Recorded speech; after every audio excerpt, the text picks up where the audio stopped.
Court के आदेश पर इस सर्वे का काम शुरू कर दिया गया है। लोगों में भारी उत्सुकता है और आज चूंकि खास दिन दो लिहाज से है, सावन का तीसरा सोमवार और सोमवार के दिन बड़ी तादाद में श्रद्धालु वहां पर जुटते हैं और श्रद्धालुओं को जब यह पता चला कि ज्ञानव्यापी में सर्वे का काम शुरू हो चुका है तो उसको लेकर लोग बहुत ज्यादा उत्साहित नजर आ रहे हैं। एक बार फिर से हमारे साथ विष्णु शंकर जैन जो कि अधिवक्ता है और इस पूरे मामले को रखते आए हैं अदालत में भी और पैरवी भी करते आए हैं, उनसे एक बार जान लेते हैं कि क्या कुछ हो रहा है। विष्णु जी ये बताइए हमें कि क्या हो रहा है। और ऐसा बताया जा रहा है कि मुस्लिम पक्ष एब्सेंस है, वहां नहीं आया है, तो इसका इंपैक्ट क्या होगा? देखिए, इसका कोई इम्पैक्ट नहीं होगा। कोर्ट का ऑर्डर बड़ा स्पष्ट है। उन्होंने, और जो जिला प्रशासन था, कल मीटिंग हुई थी, उन्होंने उसमें मुस्लिम पक्ष को ही बुलाया था और उनको ये कहा था कि वो और उनके वकील इस सर्वे में मौजूद रहें। साथ ही साथ हमें भी बुलाया गया था और एक याचिकाकर्ता और एक उनके वकील को परमिट किया गया था। नहीं थकावट, नहीं हेयर फॉल, त्वचा उजली चमकदार, एसिडिटी, पिंपल, सिर दर्द पे है तनविषता असरदार, तनविषता टैबलेट्स। तो अगर कोई पक्ष नहीं आना चाहता तो उसका कोई इम्पैक्ट नहीं पड़ेगा, क्योंकि कोर्ट का जो ऑर्डर है वो डायरेक्टर एएसआई को है सर्वे कंडक्ट करके रिपोर्ट सबमिट करने का। तो कोई पार्टी आए चाहे ना आए, इससे सर्वे पे कोई इम्पैक्ट नहीं पड़ेगा। और लीगल पोजीशन ये है कि ये जो सर्वे है ये कोर्ट के आदेश से आगे बढ़ रहा है, ऑनरेबल डिस्ट्रिक्ट कोर्ट वाराणसी के आदेश से, 21 जुलाई 2023 के आदेश से। इसलिए इसमें किसी के आने ना आने से कोई फर्क नहीं पड़ता। विष्णु शंकर जैन जी, ये आप बताइए कि देखिए खाल बकायदा कमिश्नर की मौजूदगी में जो दोनों पक्ष उनसे बात हुई और उसके बाद आज से सर्वे का काम शुरू हुआ, इसके बावजूद मुस्लिम पक्ष का वहां ना पहुंचना, ये क्या बतला रहा है?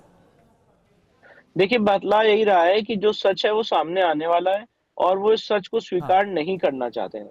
और सच यही है कि औरंगजेब ने एक क्रूर, आक्रांता, बर्बर शासक था जिसका उन्होंने महिमा मंडल किया इस पूरे परिसर में। और साथ ही साथ जो सबसे महत्वपूर्ण बात यह है वो ये है कि औरंगजेब ने यहाँ कोई प्लेन और बैरन लैंड पे कोई मस्जिद नहीं बनाई है। ये एक हिंदू मंदिर का भग्नावशेष है जिसे मस्जिद का रूप देने की कोशिश की गई है। तो ये सारी बातें अभी आगे आने वाले समय में मुझे लगता है एएसआई अपनी रिपोर्ट में, एक निष्पक्ष बॉडी है, एएसआई का जो भी कंक्लूजन होगा मैं तो नहीं बता सकता हूं, पर जो दिख रहा है आंखों से वो सामने आएगा। लेकिन विष्णु जी, जो मुस्लिम पक्षकारों की आपत्ति है वो अपने आप में कई आपत्तियां पैदा करती हैं और आज उनका एब्सेंस होना, वहां पर ना उन्हें एब्सेंट होना, वो भी सवाल खड़े कर रहा है कि अगर कोई आपकी चीज है उस पर दो लोग दावा कर रहे हैं तो जांच हो जाए, सच सामने आ जाए। लेकिन आप जांच भी नहीं चाहते हैं और आप जांच हो रही है तो आप मौजूद भी नहीं रहेंगे। जी बिल्कुल, देखिए, अगर वो नहीं मौजूद रहना चाहते हैं तो ये वही बात शो करता है कि वो जानते हैं कि जो मस्जिद की पश्चिमी दीवार है वो एक हिंदू मंदिर का भग्नावशेष है। जो 3 गुंबद है उसके नीचे शिखर है और वो जानते हैं कि जांच में ये सारी बातें उभर के सामने आएंगी, क्योंकि कोई भी आदमी नंगी निगाहों से देख के कह सकता है कि भाई ये हिंदू मंदिर का भग्नावशेष है। अब वो जांच से भाग रहे हैं और इसीलिए मुझे ऐसा लगता है, अब इसकी कोई लीगल वैल्यू तो नहीं है, पर आपने सवाल पूछा इसलिए मैंने उसका जवाब दिया कि पॉइंट इन इशू ये है कि आज की डेट में ये डिस्ट्रिक्ट कोर्ट के वाराणसी के ऑर्डर से ये सर्वे हो रहा है। अभी तक अंजुमन इंतजामिया ने कोई सब्सटेंटिव पिटिशन सुप्रीम कोर्ट में नहीं दाखिल की है डिस्ट्रिक्ट कोर्ट वाराणसी के ऑर्डर के अगेंस्ट। हमें कोई कॉपी रिसीव नहीं कराई गई है। इसलिए जो आज तक की लीगल पोजीशन है, ये जो हमने एप्लीकेशन लगाई थी 16 मई को लगाई थी, अगर उनको इतनी दिक्कत थी तो 16 मई से आज तक सुप्रीम कोर्ट नहीं आया स्टे मांगने के लिए। और अब तो सर्वे शुरू हो चुका है, लेकिन विष्णु जी, ये कहा जा रहा है कि इस फैसले को, कोर्ट के आदेश को हाई कोर्ट से लेकर सुप्रीम कोर्ट तक में चुनौती दी जा सकती है। तो क्या आपको लग रहा है कि वहां से कोई रिलीफ उनको मिल सकता है या फिर जो निचली अदालत का आदेश है आगे भी आप लोगों को इसका फायदा मिलेगा और उनको कोई राहत फौरी तौर पर कोर्ट से नहीं मिलने वाली है, क्योंकि जो आधार है जमीनी? देखिए, कोर्ट में क्या होगा ये तो मैं स्पेकुलेट नहीं कर सकता हूँ, और मैं आपके सामने अपनी लीगल बातें रख सकता हूँ कि भाई एक लॉजिकल बात यह है कि ऑर्डर 26 रूल 10 सीपीसी में, जी विष्णु शंकर जी, ऑर्डर 26 रूल 10 में red with section 45 of Indian evidence act, इसकी व्यवस्था है कि ऐसा साइंटिफिक सर्वे किया जाए।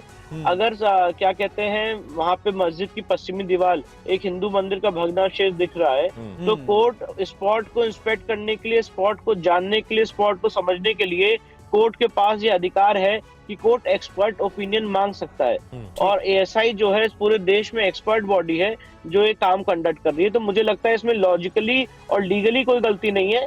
बाकी कोर्ट आना हर आदमी का अधिकार है, हायर कोर्ट जाना हर आदमी का अधिकार है, वो जाएं, उसमें हमें कोई डिफिकल्टी नहीं। हम यहाँ पे, मैं सुप्रीम कोर्ट में ही हूँ और इस पूरी हियरिंग में पार्टिसिपेट करूंगा, और उसके बाद मैं आगे वाराणसी इस सर्वे में पार्टिसिपेट करूं। अच्छा विष्णु शंकर जी, क्योंकि देखिए आप हिंदू पक्ष को रिप्रेजेंट कर रहे हैं, अभी तक के जो आपके दावे हैं वो आपको कितने स्ट्रांग लग रहे हैं, कितने वैलिड लग रहे हैं? क्योंकि इससे पहले भी जो सर्वे हुआ इसमें चाहे तहखाने में जो कुछ मिलना, जो नजर आना, या वजू खाने में वहां पर शिवलिंग की मौजूदगी का दावा करना, और आप साइंटिफिक एविडेंस बकायदा निकाला जाए, कितना स्ट्रांग और तमाम ग्राउंड्स में कैसा आपको नजर आ रहा है हिंदू पक्ष का पूरा दावा? देखिए, मुझे लगता है कि हमारा केस बहुत स्ट्रांग है, और सबसे महत्वपूर्ण बात यह है कि जो पहले कमीशन हुआ था उसमें तो 20% चीजें मिली हैं। ये जो कमीशन होगा इसमें और ज्यादा चीजें उभर के सामने आएंगी, क्योंकि ऐसा ही एक प्रीमियर बॉडी है। आज मैं आपको बताना चाहता हूँ कि वहां पे हमें हिंदू मंदिर के खंबे मिले हैं, ब्रह्मचक्र मिला है, कमल मिला है, घंटियां मिली हैं, कटी कटी मूर्तियां मिली हैं, जो पहले सर्वे हुआ था जिसमें हम अंदर कोई मौजूदा स्पॉट सर छेड़छाड़ नहीं कर सकते थे। और साथ ही साथ हमने वो आर्टिफिशियल वॉल्स देखी हैं जहाँ पे नीचे जाने का रास्ता है जिसको बंद कर रखा है। गुम्मद के नीचे हिंदू मंदिर के शिखर है। वेस्टर्न वॉल तो खैर वो तो चीख चीख के कही रही है हिंदू मंदिर का भग्नावशेष है। वजू टैंक में शिवलिंग मिला है। तो बहुत सारी चीजें पहले के सर्वे में मिली है, और उससे ज्यादा चीजें, उम्मीद से परे चीजें इस सर्वे में मिलने जा रही। ठीक है।